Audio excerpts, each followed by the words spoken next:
All right, it's that time of the season, I guess, not of the year. It's every season. So this time, I'm going to be talking about what I got up to in the summer of 2025. Right. First, most notable thing is my recent consistency with running. I did a personal best yesterday. I ran 33 kilometers in 3 hours, 33 minutes, and 33 seconds. Now, I'll admit, I was 12 seconds before that, but I decided to stop the timer when it all said freeze, and I thought that's quite a coincidence to do that. That's my new personal best, and we've got October, November. Oh, damn. I've got like just over a month and 2 weeks, I would say, before the marathon, and that's 42 kilometers. So I've still got to keep pushing myself until then. But I'm glad I've been consistently running long on the weekend. Me and my work colleagues actually did an obstacle course run in Leiria here in Portugal, and that was a lot of fun to be with work colleagues doing a physical challenge. There were only a few exercises that I couldn't do because I haven't got the strength to pull my body weight upwards. But otherwise, all the other obstacles were a lot of fun, and the running bits were not challenging at all. I only ended up sweating on one bit, really. That was a great team building exercise, and I quite enjoyed that. So, yeah, what else say? The main thing I got up to was my holiday in the UK. I hiked the South Downs Way. Now, you're watching this video, but very soon on my channel, I hope soon. I think it'll be soon. I will upload the vlog. I had already written the script and I had already recorded my voice. I think I even got to the point of cutting the audio. I believe I did that already. It was just a matter of opening the video editing software, which I haven't done. I just kept postponing it and procrastinating, and have been in that typical lull of not wanting to work on creative projects. Fortunately, my good friend Fabio recommended that I read this book, The 5 a.m. Club, and it tackles this exact subject. And so it's inspiring me to assess my life and make a few changes. Most notably, the biggest change I'm doing is spending more time offline. I realize that time on the computer is time wasted.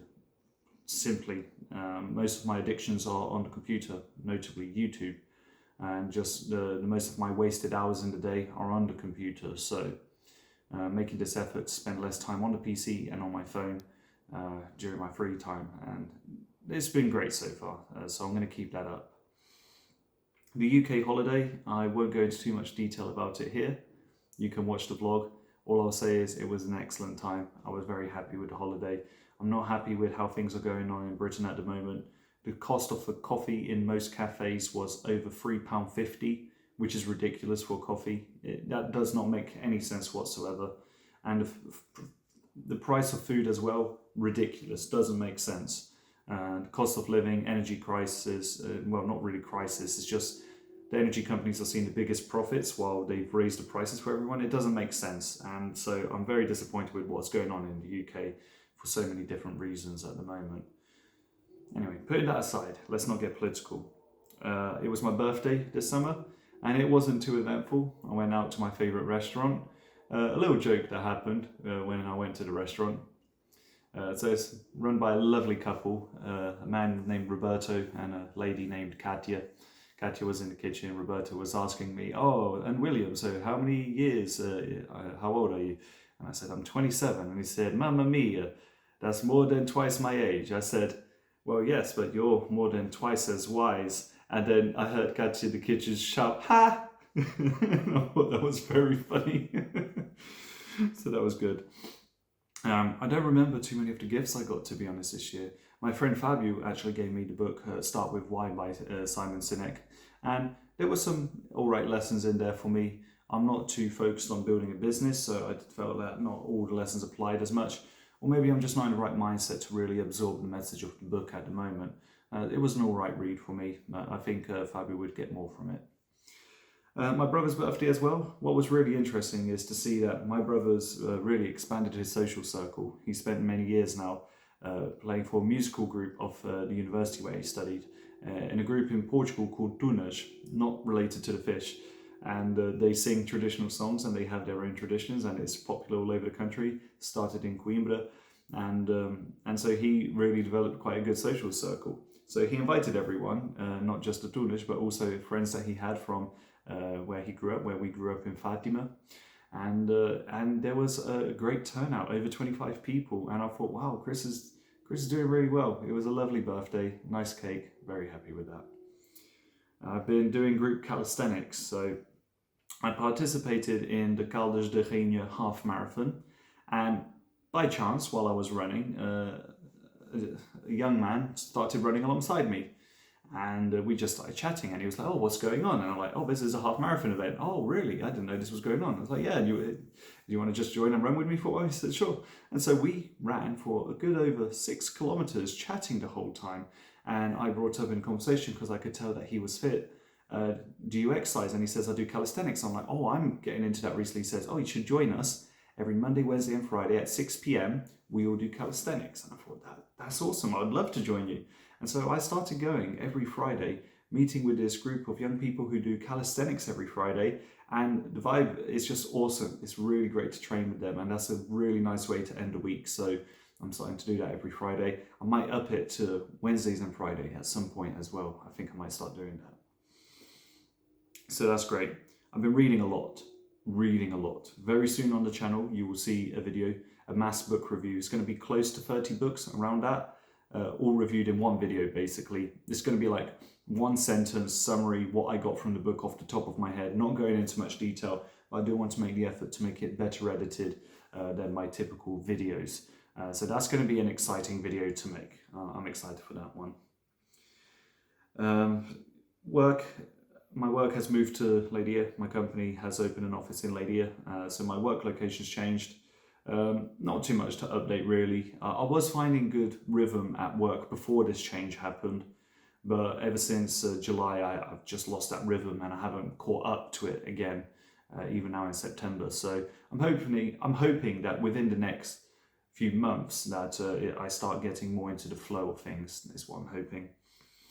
I enjoy great restaurants. This is just something I wrote down because there are not many things that I keep noted on my calendar these days. Before I was time blocking everything, and I wasn't following the time block anyway. But yeah, one of the things that I do keep noted is when I go to a nice restaurant, and I've gone to so many lovely restaurants here in Portugal. They're not too expensive as well, which is just one of the greatest privileges of being here, is getting to enjoy delicious food. I'm going to cut a pineapple later, and it's my favourite fruit, and they're in season at the moment, so I'm just really grateful for all the delicious food I get to have while I'm here. And, 1 week in the UK was enough to remind me, how lucky I am for the weather, for the food, for the prices. Even though my wages are shit, to be honest, but that is what it is. I've been journaling a lot more now. You'll notice I've got a nice big notepad where I'm writing a lot, and I find it really useful. It's a habit that I lost, and this whole thing of spending more time offline really helps to ground me much more. I was just in an autopilot of making computer the first thing I do when I wake up, last thing I do before I go to work, first thing I do when I get back from work, last thing I do before I go to bed. And the hours and the days just go by completely wasted, and I feel really bad about that.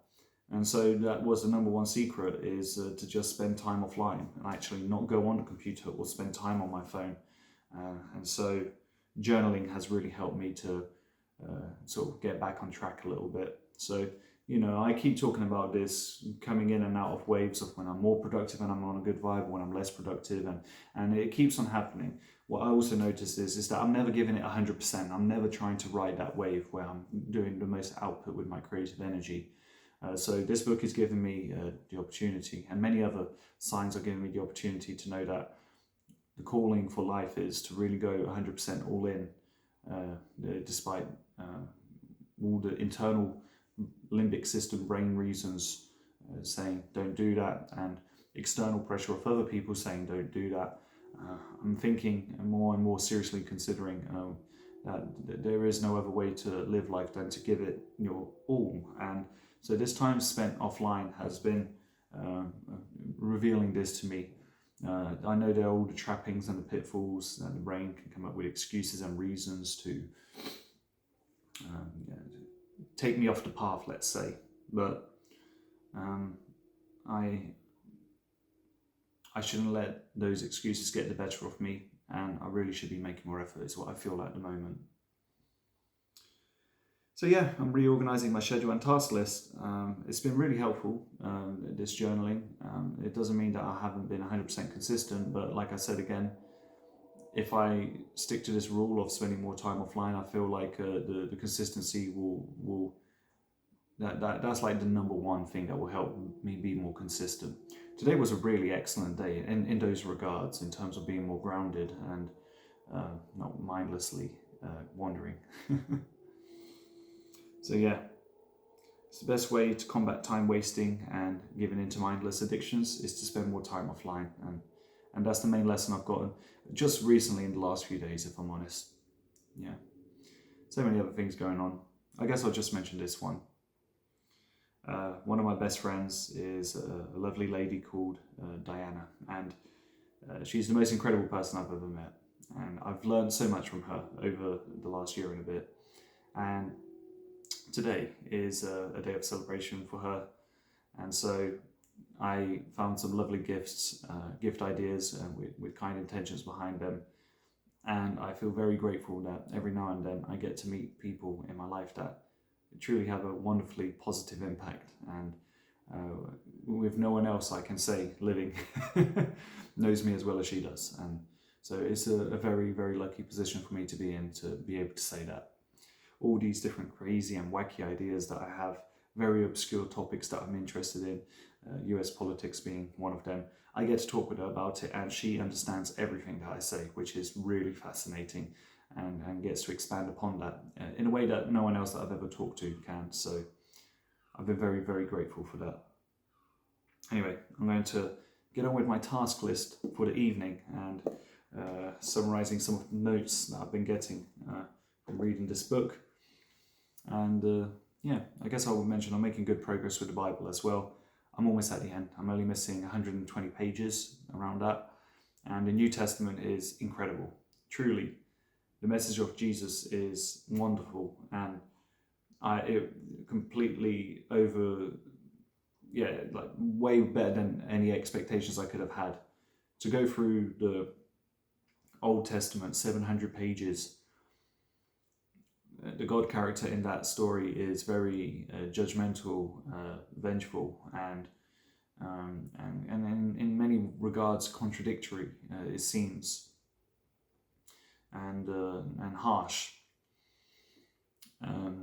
Despite all of the threats and curses that he gives to the people who sin against him, there also appears to be the idea that he would also save them. But this message was repeated in many different ways, said in many different words, but repeated over and over and over and over again. I was getting a little bit tired of hearing this, always zoning on and repeating. To get to Jesus, who has said some of the most wise things I've ever heard, and have a direct application to even the modern day and world that we live in.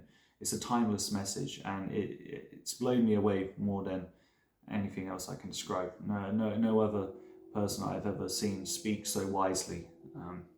And so I've been learning so much from it. I want to reread the New Testament, and for one of my main objectives for this year almost coming to an end, I'm very excited for the next chapter, rereading the Bible and finding myself more spiritually within Christianity. I'm very excited for that. So yeah, reading the Bible has been very good. So there you go. There's the update on my part. You can expect to see 2 new videos soon. One of them being the UK vlog recap of the South Downs Way, and the other one being a mass book review where I just go through 30 of the books I've read over the course of the last year. I've been averaging more than 1 book every 2 weeks. Yeah, more than that, so that's pretty good. Some of the books are shorter, some of them are longer, right? Yeah, some of them are like over 500 pages. But it's been nice to really expand my knowledge in that regard. However, I will say this: I don't find a lot of fulfillment in my work, and so I am considering trying to really take my YouTube monetization seriously, really give it my all in my free time. I don't feel like I can really manage reading books and going full time on YouTube simultaneously. I would definitely have to be reading a lot less. But I feel like if I did give it my all, this 100% effort idea, it probably wouldn't take me more than a few years to make enough money from my videos to actually be able to live self-sustainably, financially, doing something I hopefully grow to enjoy. The 2,000 hours project of my old school RuneScape videos so far that got me monetization in the first place, although it's a small amount, it was quite the investment, and it wasn't 2,000 hours of joy, it was mostly of labor. So there is a good chance that the next 2,000 or 3,000 hours I put into my project hopefully makes it financially viable for me to quit my job, will most likely still not be something I do just out of love. That is something that concerns me, but maybe, you never know, maybe the things will align and I'll enjoy it more than I ever imagined, and it will become easy and fulfilling. So that's something that is crossing my mind. I do enjoy reading lots of books, and I've still got hundreds of books I do want to read. A dozen or so that I'm more particularly excited to read sooner than later, within the next year, I hope. But I don't know if I can do that while simultaneously working on the video project. Something I'm thinking about. Anyway, I'm ranting long enough. I wonder how long the video is. Oh, 60 minutes, not bad. Thanks for watching.